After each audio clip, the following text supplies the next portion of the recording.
A very good morning. Thank you for tuning into Friday's edition of Quick Morning. I'm Samiksha Srivastava. With Mahayuti 2.0 taking shape, all eyes are now on the cabinet portfolio allocation, tracking all developments from the state of Maharashtra. In this edition, let's begin first up with the top stories.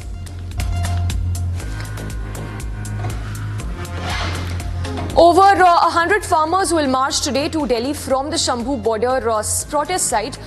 Farmer leader Sarwan Singh Pandher said in a press conference that farmers will peacefully march towards the national capital starting 1 p.m. Further, he added that if the government stopped them, it will be considered as farmers' victory. Meanwhile, Ambala district administration has imposed restrictions. Section 163 of the BNS, central paramilitary forces have also been deployed on the Haryana side of the border. Besides MSP, farmers are now demanding a farmer debt waiver, pension for farmers and farm labourers, no hike in electricity tariff, withdrawal of police cases, and justice for the victims of 2021 Lakhimpur Kheri violence in the country.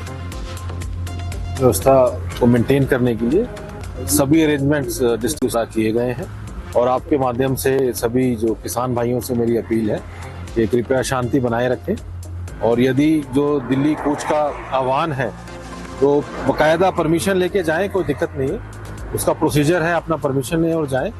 और मैं आपके माध्यम से सबको आश्वस्त करना चाहता हूं कि कानून व्यवस्था की पूरी मेंटेन करने के लिए पूरी तैयारी डिस्ट्रिक्ट पुलिस द्वारा की गई। Eknath Shinde took oath as Deputy Chief Minister of Maharashtra. Attention has now shifted to the crucial task of portfolio allocation. Discussions on distribution of key ministries are likely to take place today. The talks will involve Eknath Shinde, Chief Minister Fadnavis and other senior leaders from the BJP. Allocation of portfolios is expected to be a delicate balancing act with both parties, Shiv Sena and the BJP, seeking to assert their influence in the new government. Shinde's Shiv Sena faction is demanding Home Ministry. However, the BJP is likely to resist on these demands. Security forces. Let's move on to the other stories we are tracking.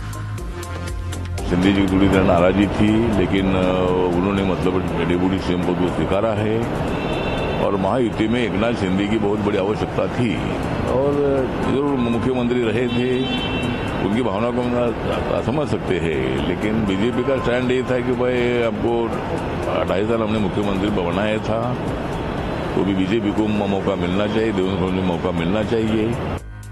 Security forces have arrested 2 terror associates and recovered arms and ammunition, including 2 AK-47 rifles in Kashmir's Kulgam district. These arrests were made during a Naka checking at Gulab Bagh near Lower Munda region. Security officials recovered 2 AK-47 rifles, 4 magazine covers and some rounds as well. As per the police, the accused were acting on the directions of Pakistani handler Hamza and were planning to carry out terror activities in the region. The police continues its investigation to uncover more details about the terror network active in the valley. BRS MLC K. Kavita has arrived at Gachibowli police station to meet T. Harish Rao, where a large group of supporters gathered to protest. The police detains several demonstrators, creating a tense standoff outside the station. The BRS leader Harish Rao has even released has now been released after being detained for over 10 hours. Meanwhile, another BRS leader, Kaushik Reddy, was arrested for allegedly threatening and obstructing a police officer. Reddy was taken into custody after a complaint from the Banjara Hills police station inspector. The case accuses Reddy and his supporters of unlawful assembling, obstructing public duties and criminal intimidation as well. हमारे MLA Kaushik Reddy को सुबह 9 बजे arrest करे, अभी तक उनको court में produce नहीं कर रहे या स्टेशन बेल भी नहीं दे रहे। ऑल आर बेलेबल सेक्शंस, उनको स्टेशन बेल मिलना चाहिए, अभी तक स्टेशन बेल नहीं दे रहे, उनको होना बोल के बहुत सारे सता रहे हैं। ये रेवंत रेड्डी का जो भी गलतियां हैं उसके लिए जो क्वेश्चन कर रहे हैं, जो लोग उनको क्वेश्चन करते हैं उन लोगों के ऊपर केसेस लगा के अरेस्ट कर रहा है। Ahead of Babri Masjid, ahead of Demolition Day, Sambhal administration, beg your pardon, has said it will put posters of those involved in the November 24th violence as police beefed up security in the district. Police also estimated the arson and vandalism damage in the Sambhal violence to be worth more than 1 crore rupees. A fire broke out in the slums of Rani Grad in the area in Geeta Colony area of Shadra district in The national capital, several fire tenders were present at the location. As of now, no casualties have been reported. Meanwhile, police investigation continues and rescue operation is still underway. 2 बजे तक तो कुछ भी नहीं था। अच्छा, 2 बजे के बाद सोने के बाद पता नहीं। क्या कोई जला भी है या कुछ पता लगा अंदर? नहीं जला कुछ नहीं, जानवर जले बकरे वालों की ज्यादा टायर का कबाड़ों का। झुग्गियाँ भी थी? झुग्गियाँ कितनी थी यहाँ पे? बहुत झुग्गियाँ।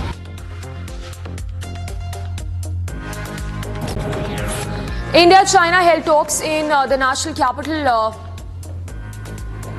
to review lessons learned from the recent Eastern Ladakh military standoff and to prevent future confrontations along the contested border. The discussions focused on preparations for the upcoming Special Representatives Dialogue on the boundary issue. This even marked the first WMCC meeting since the completion of disengagement in Eastern Ladakh. Both sides affirmed the successful implementation of the disengagement agreement and discussed measures to prevent the recurrence of similar tension. The two sides emphasized on the importance of regular diplomatic and military exchanges, effective border management and maintaining peace in line with existing bilateral agreements. The decision to resume these talks was made during a meeting between Prime Minister Modi and Chinese President Xi Jinping at the BRICS summit.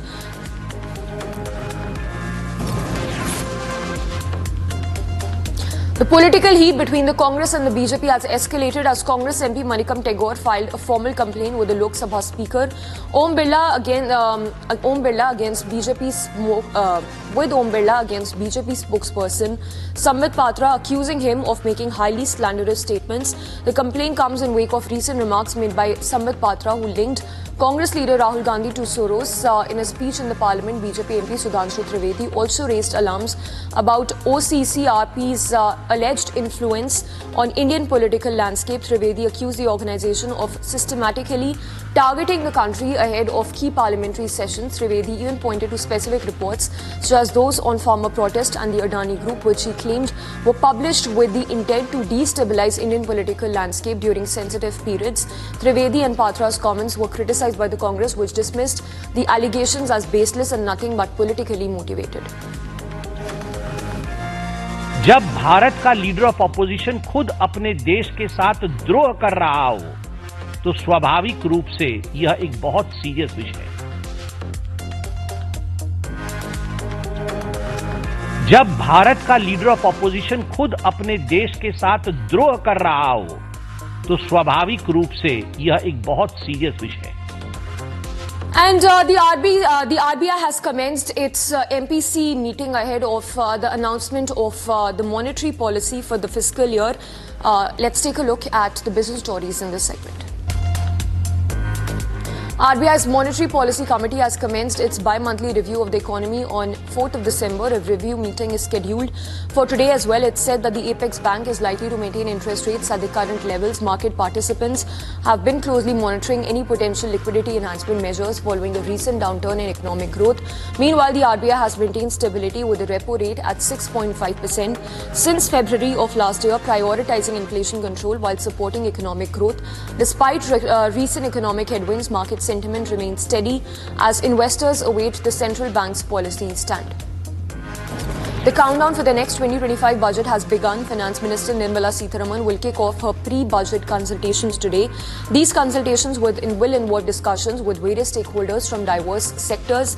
The first meeting in this series is scheduled for 6th of December, which is today, and will bring together prominent economists. Finance Minister Nirmala Sitharaman will seek insights from economists on their outlook and potential strategies for the next union budget. India's GDP growth has slowed relatively and dipped to a 7-quarter low of 5.4% in the second quarter of the current financial year. In a move that is aimed at improving transparency and efficiency in public issue management, SEBI has introduced new guidelines for merchant bankers. This is to maintain and store due diligence records electronically. This comes after SEBI's ongoing efforts to streamline the documentation process for public offers and ensure regulatory compliance as well. As per new guidelines, merchant bankers are required to maintain records related to due diligence to both pre-issue and post-issue activities of public issues. These records will include vital documents and reports that must be preserved for a minimum period of 5 years. Russian President Vladimir Putin praised Prime Minister Modi for his India First policy and the Make in India initiative. As per the Russian President, India fosters a stable environment for growth, emphasizing how these policies contributed to India's development and growth. Putin also drew parallels between Russia's import substitution program and India's Make in India initiative and expressed that Russia is willing to establish operations in India.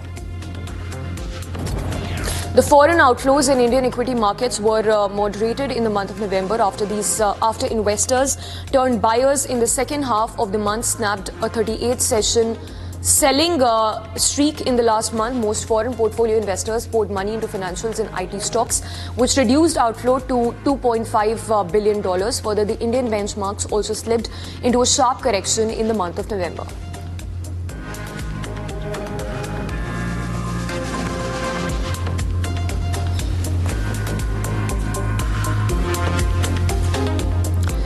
Let's now shift focus to international stories that we are tracking. The United Nations General Secretary has stepped in wake of the heightened tensions in Syria related to the conflict. We get you all those details in this segment. United Nations General Secretary Antonio Guterres has called for an end to fighting in Syria, in which he highlighted the urgent need for immediate humanitarian access to civilians in the affected region. Syrian insurgents have now entered the central city of Hama after days of intense clashes with government forces as they push forward with their week-long offensive against Assad government that brought large parts of Syria under their control. The Syrian army has withdrawn from Hama after insurgents broke through its defenses. However, the army has redeployed. Guterres also called for all parties to engage seriously with Geir Pedersen, the US Special Envoy for Syria. We are seeing the bitter fruits of a chronic collective failure of previous de-escalation arrangements to produce a genuine nationwide ceasefire or a serious political process to implement Security Council resolutions. Volunteers with the Syrian Civil Defense, a group also known as White Helmets that operate in rebel-held areas, are now clearing up the debris and damage on the streets of Aleppo after insurgents captured the city from government forces over the weekend. The sudden capture of Aleppo city was led by jihadi group Hayat Tahrir al-Sham, as well as an umbrella group of Turkish-backed Syrian militias called the Syrian National Army. Hezbollah leader Naim Qassem, in a televised speech on Thursday, accused the United States and Israel of sponsoring aggression against Syria, pledging that Hezbollah would stand with the Syrian government to counter the offensive. Qassem did not specify whether Hezbollah would send fighters to join the Syrian army, but condemned over 60 Israeli violators of the recent ceasefire in Lebanon country. The United States has said it is closely monitoring the unrest in Syria and has noted instances of human rights abuses. Addressing the United Nations Security Council, U.S. Deputy Ambassador Robert Wood said that the regime previously unleashed chemical weapons on its own people when the government was threatened. He even noted that the Syrian regime has failed to explain to the Organization for the Prohibition of Chemical Weapons the traces of undeclared chemical warfare agents in samples collected in 2020, 2023 and this year as well. Colleagues, the United States is closely monitoring the situation in Aleppo and Idlib and are in contact with partners on the ground. We have seen some reports of human rights abuses, and we hope to see those now in control of Aleppo and Idlib hold those accountable who have perpetrated these abuses and promote fair and equal rights and access to resources. Meanwhile, Israel has strongly rejected an Amnesty International report released on Thursday that accuses it of committing genocide in Gaza Strip during its ongoing war with the Hamas. The human rights organization claimed that Israel's military operations deliberately targeted Palestinian civilians, destroyed critical infrastructure and even blocked the delivery of essential aid such as food and medicine. Amnesty called on the United States and other Israeli allies to halt arms shipments, warning they could be complicit in genocide. In response, Israeli officials condemned the report as biased and misleading, with government spokesmen accusing Amnesty of distorting reality and ignoring Hamas' genocidal intent towards Israel.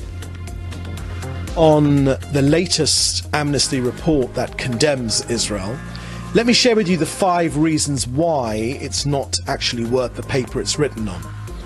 Amnesty's bias, firstly. With a record as long as your arm, Amnesty has a documented history of framing Israel as fundamentally illegitimate. For Amnesty, Israel was born guilty in 1948 and have been guilty ever since. They ignore the genocidal intent and actions of Hamas. Russian Foreign Minister Sergei Lavrov has accused the West of reviving the Cold War and provoking a direct conflict with Russia during its opening remarks. During his opening remarks at the Organization for Security and Cooperation in Europe ministerial meeting that was held on Thursday, Lavrov told delegates in Malta that US actions were driven by a desire to return NATO to the political spotlight. Lavrov also slammed the OSCE, saying that the organization became a victim of the policy that has been subordinating Europe to the United States through Euro-Atlantic security concepts. Pete Hegseth continues to fight to save his nomination to be Donald Trump's defense secretary in Capitol Hill as the president-elect considers possible replacements in face of growing questions about the former Fox News host's personal conduct and ability to win Senate confirmation. Hegseth met with legislators as well, conducted a radio interview and released an opinion article denying allegations of sexual assault and excessive drinking. He insisted Trump was still supporting him and planned to return for more meetings with lawmakers. The president-elect's term is looking at alternatives, considering Florida governor as well for the post. President of the United States, this amazing, humbling opportunity to be nominated to lead the Department of Defense. It's an incredible opportunity that I do not take lightly. I just want to thank the Vice President of the United States, J.D. Vance, who spent the morning with me, meeting with Senators of the United States. Hundreds of protesters gathered at California state capitol on Monday to oppose President-elect Donald Trump's mass deportation plans, calling on state lawmakers to take action to protect immigrant communities. Demonstrators carried banners urging the legislature to reject funding for deportations and stand against Trump's policies. The protest comes amid California governor and state lawmaker preparing for special session to defend the state's progressive policies and resist potential federal challenges under a second Trump presidency. We know what we're up against. We know what Trump represents for our state, for our families, for our local businesses. It's not good. We remember what it means. It means babies, children crying about separated families. We remember all of this. But we also know that there is a lot that our state leaders, our legislators, and our governor can do to thwart Trump's deportation agenda. And yes, the big story that we're tracking is the Champions Trophy next year. The ICC has zeroed in on hybrid model for the trophy, which means that the matches between India and Pakistan will be played in Dubai. All those details in this segment.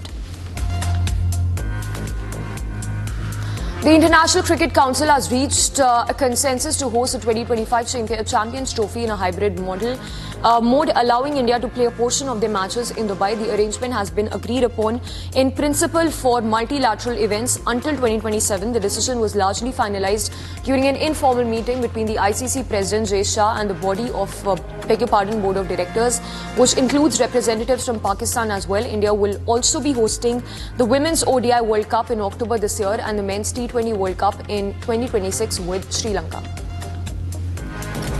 Former India all-rounder Irfan Pathan feels that returning captain Rohit Sharma and opener Shubham Gill will get a place in playing 11 for the second test against Australia in the Border Gavaskar Trophy next year. Prime Minister Modi lauded the Indian hockey team for winning the Men's Junior Asia Cup. In a post on the social media platform, Prime Minister Modi congratulated the team, calling it a historic moment for the Indian hockey team. Prime Minister Modi also credited the win to the team's unmatched skill, unwavering grit and incredible teamwork. Bhuvneshwar Kumar delivered a game-changing final over, dismissing Robin Mins and Vivek Anand Tiwari of consecutive deliveries to claim a sensational 10-run win over Jharkhand in Syed Mushtaq Ali Trophy match. India's skipper Rohit Sharma confirmed that his Patriot KL Rahul will open the batting in the upcoming Adelaide Test of the Border Gavaskar Trophy against Australia. India's star fast bowler Jasprit Bumrah is up for against Pakistan's Haris Rauf and South Africa's Marco Jansen for the prestigious ICC Player of the Month's award.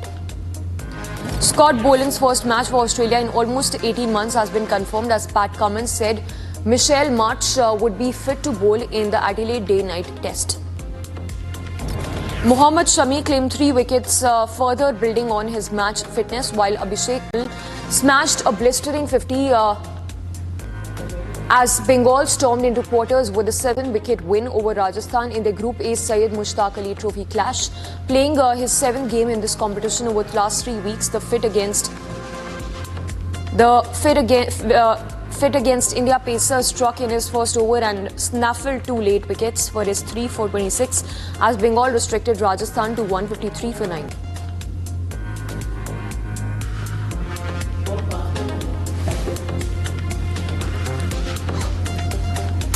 And after the world of sports, time to take a look at all that's making news from the world of glitz and glamour. Let's get started. Critically acclaimed film Lapata Ladies is India's official entry for the Oscars 2025. Celebrated actor Amir Khan started campaigning for the widely loved film and was joined by film director Kiran Rao. The film is set to be screened in BAFTA headquarters ahead of BAFTA Awards. Comedian and actor Sunil Pal, who went missing after travelling outside Mumbai for a show, has now been found. A police complaint was lodged by Pal's wife after she was unable to reach him for several hours. The actor has shared his story and the harrowing 24 hours he endured after being kidnapped. Pal was invited to perform a comedy show at a private birthday party and was kidnapped on his way. The comedian was taken to a secluded place by armed vigilance. The kidnappers then asked him for 20 lakh ransom. Sunil Pal further shared that the kidnappers also gave him 20,000 for acquiring tickets to Mumbai, ensuring the actor had a means to travel. Adriana Grande starer Weekend has been named as a best film by the National Board of Review, already a box office winner. The film is expected to become a major Academy Awards contender. The National Board of Review is a New York-based organization that was founded in 1909. They've also named Daniel Craig as a best actor for his performance in William S. Burroughs' adaptation of Queer. While Nicole Kidman took home the award for the best actor for Baby Girl, which also stars Harris Dickinson. All eyes are currently on the Golden Globe nominations, which will be released on the 9th of this month. Pushpa 2 starer Allu Arjun is going to face charges for a death of a young fan during a stampede in Hyderabad theatre. The incident occurred when the actor arrived unannounced for the premiere of his film Pushpa 2. The rule taking the management of Sandhya Theatre will also be held accountable for failing to arrange adequate security measures to control the crowd. Although the theatre team knew about Arjun's surprise visit, they failed to provide adequate measures to assure the security of both the star and the public. A 35-year-old woman lost her life and her 9-year-old son was hospitalized as well. None of the concerned authorities have released a statement so far. A man in Chenu town of Telangana has been booked by the local police for allegedly vandalizing a local theatre and even damaging glass window panes of the theatre premieres after they failed to play Allu Arjun starrer Pushpa 2. The film is sequel to 2021 blockbuster Pushpa 1. This has sent shockwaves within the South Indian film industry. Despite being released during the disastrous third wave of COVID-19 pandemic, the accused, identified as Bijuri Vinay, has been apprehended by the police. Speaking about his experience on the critically acclaimed Hira Mandi, Aditi Rao Hedri, who played Bibo Jan in the series, has shared that the director Sanjay Leela Bansali allegedly starved the star ahead of her intense scenes. The star also shared that such an activity made her hungry and intensified her emotions, helping her to do justice to the script.